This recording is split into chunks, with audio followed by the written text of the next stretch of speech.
Here you can view and manage all your 360-degree panorama files, also known as virtual reality files, or VR, that you've created with the Kit's extended reality option.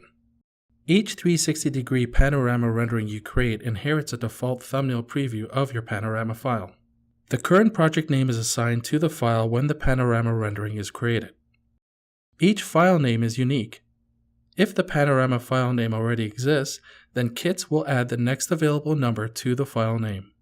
Here you can perform 3 different actions. The trash icon will delete a file, the preview icon will open your file in your default browser, and the clipboard icon will copy the Kits VR link so you can share it with clients or colleagues. To view the 360-degree panorama file, you can either tap on the thumbnail image, the Panorama Kits VR link, or the preview icon. Keep in mind, a strong and stable Wi-Fi connection is required to successfully view your panorama.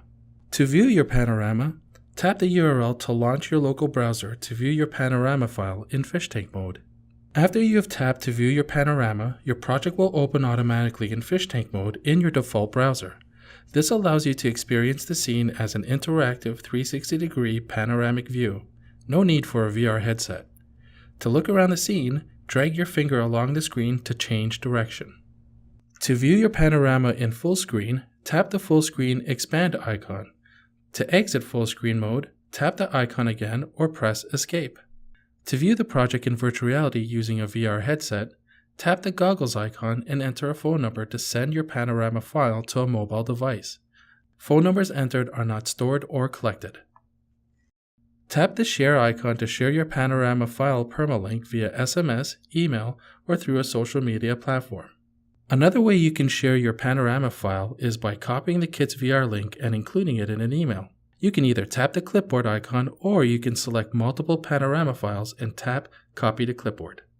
To delete a panorama file from your project, tap on the trash icon beside the file you want to remove. This will permanently delete your panorama file. To delete multiple panorama files at once, select the checkbox beside each file or select the All checkbox and tap Delete. And that is how you can view, share, and manage your Kits XR 360-degree panorama files.